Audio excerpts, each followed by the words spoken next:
everyone. Welcome to the Dancing Bear Enlightenment Academy's podcast, Holistic Transformation. I'm your host, Dr. Beverly, and today we have a wonderful guest. You all might remember her. She's been on the channel before. Her name is Einav Avni. Hopefully I said it right. She's in the UK. She is passionate about sharing the message of natural healing with the world. Her business name is Untangled Healing. She's an energy healer and alignment coach. She's also, excuse me, she's also an author who co-authored The Power of Reinvention, and she wrote a 4 ebook series titled Invest in Your Team's Confidence and Empowerment. And on January 21st of this month, she has a summit on cancer with over 40 experts in the field. And that's what we're going to talk about today is the summit and her journey. Welcome, Einav. Thank you so much, Dr. Beverly. It's wonderful to be here. Thank you. Now say your name properly because I probably screwed it up. Yeah. Well, Einav Avni. That is my name. Einav Avni. Thank you. Sorry about that. So, welcome to the show. And so, tell us about your cancer journey and what inspired this summit. And 40 people, that's a huge summit. And what people can expect, if their loved ones or they are struggling with cancer, what can they get out of this wonderful summit? Absolutely. Thank you. Thank you very much for this opportunity to share.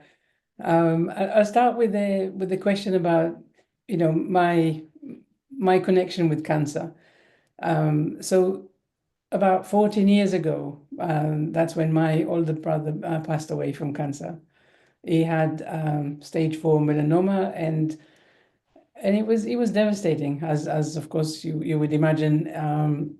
But when he told us about the cancer, he only told us when it came back. So he had 3 years of really fighting it by himself. And fighting, I think that's what he's done because, well, he had an attitude that basically said, if I don't believe it, it's not going to happen. And, and when he told us about the cancer and then I understood his attitude and approach, at the beginning, I was very proud of him. I mean, I'm always proud of him anyway, but I was proud of this approach because I was like, yeah, exactly, right? You don't bring it into your psyche. Don't entertain that even. But later on, of course, as I'm doing what I'm doing now, I understand that actually he was suppressing his emotions instead of expressing them, instead of really bringing it all out. But also back then when he told us about the cancer, the first thing I did was find a book about nutrition and how it might help heal cancer. So I already had this kind of inclination of really believing and trusting natural healing methods.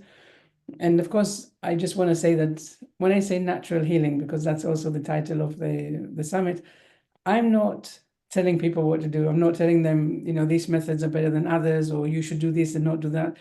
I really believe that every person has their own journey and people should make their own choices. But I do believe that when we bring in natural healing methods, we can complement any journey so beautifully. So I just wanted to say that. So really, when going back to my brother's story, I remember at that time thinking cancer equals death. You can't come out of it. And it was so huge. I couldn't get my head around this. I remember looking for things and saying, has anyone ever healed from cancer? And I remember again reading something about nutrition and someone that said he healed himself from cancer, and I was mind blown. So that was then, and of course there was 14 years of a lot of struggling with the loss and all of that.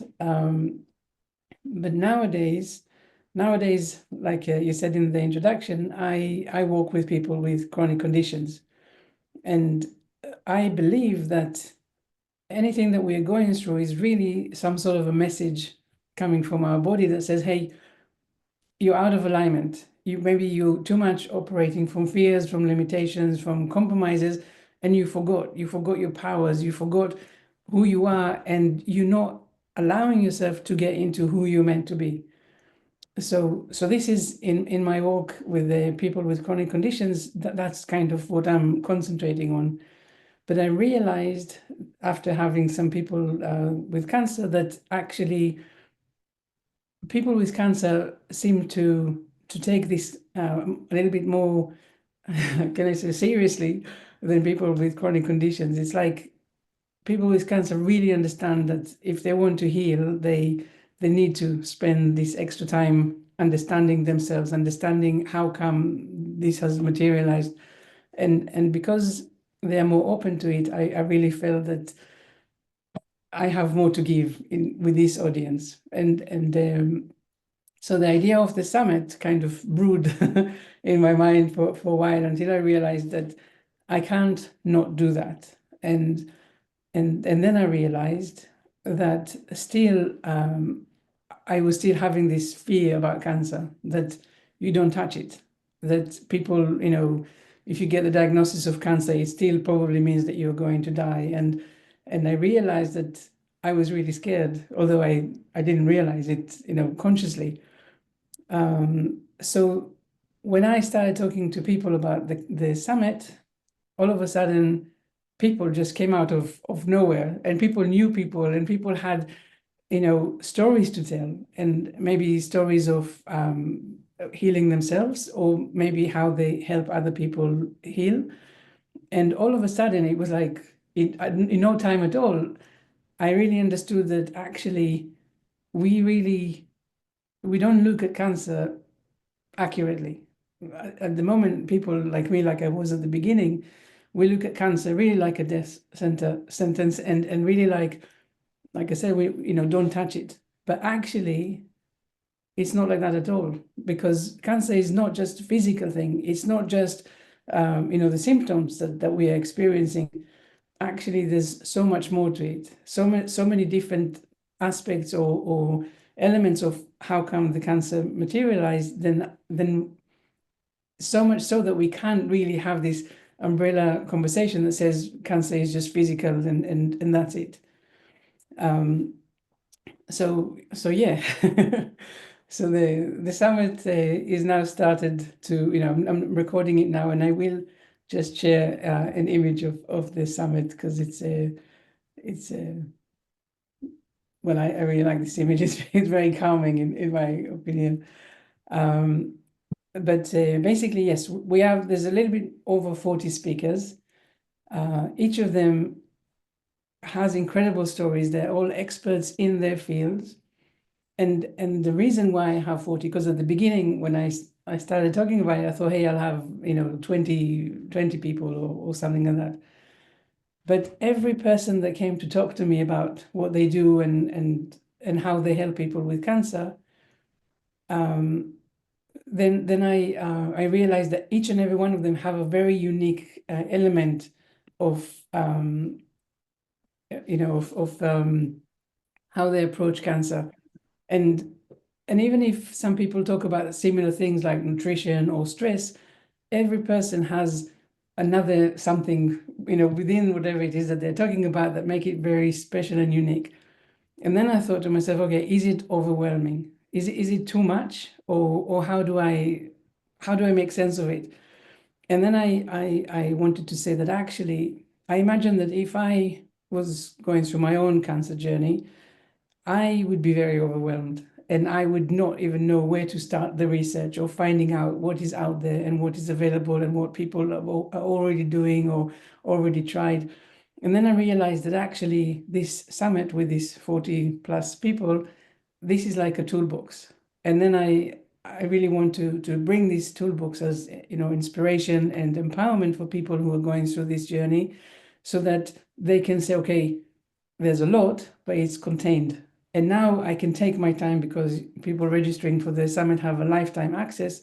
I'm going to take my time going through these interviews and really sifting through it to see what is relevant to me with my stage of cancer, maybe, or what it is that I actually need. So I'm encouraging people on the first day when they get the first lot of speakers.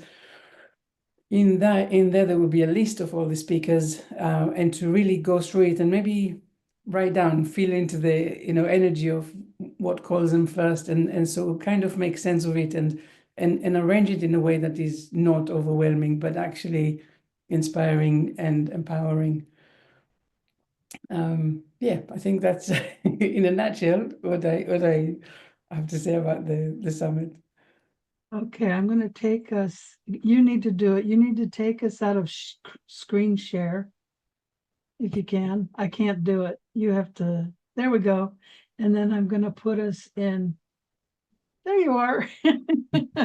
So nice. Thank you for sharing all of that. Yes, cancer is complicated because there's different kinds of cancer, different causes, and there's the emotional aspect, not just the physical, and then there's the spiritual, and then there's the karmic, and it's very layered, and different people will address different aspects of all of those different things. So yeah, that sounds like a great summit. I think it's a great gift you're going to give people, and I encourage everyone to think about signing up because it sounds like an awesome summit. And so if you're interested, I'm going to have more about Einav down below, and the link will be down below so you can register. If you're on my email list, of course, you will automatically get an email that will tell you about the summit if you haven't already. And do you have any closing remarks for us? I think the one thing that also comes up as I'm interviewing people is that really it's the emphasis is on cancer, but actually most of the conversations are really actually very helpful for people with any kinds of chronic conditions, because cancer has its own specific characteristics, but a lot of the speakers are talking about things that are wider than that. So really it is really beneficial for anyone. And I like the in the speakers, the people are addressing really the person who is going through the illness, but also the loved one, the families, the community. There's conversations about anything and everything. We have people sharing about native healing modalities, and for example, which for me I think it's so fascinating. We have people talking about stress and nutrition, and really people that have spent years working with people and finalizing or bringing together their knowledge and how to help people. So I don't know. As I speak with all the people and doing the interviews, I'm really, my mind is blown by the people and how all of a sudden it's approachable. We can talk about cancer. You don't have to die from it. Actually, there's all these people that haven't died, and for me, this is very encouraging because I really believe that it's time. The world is ready to have this conversation that says, hey, cancer is not just the symptoms. It's actually, there's more aspects to it. And let's have this conversation. Let's get into the root cause. Let's find all of the reasons, what are the messages really? So that's why I'm so excited by this summit. And I never believed that I would put it together, but it just kind of happened, and I'm so excited that I'm actually a part of it. I think it's impressive to have over 40 speakers at a summit and put it all together. And they're pre-recorded, okay? So it doesn't matter what time zone you're in. I know my audience is international. It's all over the globe. I just had someone from India sign up yesterday. So, wherever you are, it's pre-recorded, so you'll be able to watch it. And like she said, if you sign up, it's evergreen. So you'll be able to come back and watch later. So I encourage you to register if this is a concern for you. And if you know anybody who's struggling with cancer, please share it with them as well. Okay, so we thank you And so much for joining us today, and we thank Einav for being with us. And if you like and subscribe, we really appreciate that. And please do share this with your friends if they're struggling with cancer or any chronic condition, really, because spiritually and emotionally and nutritionally, they're all related. It's the same thing. If you address those three, you're addressing your chronic conditions. So, okay. So, thank you for joining us. And remember to be the light you want to see in the world. Wonderful. Thank you.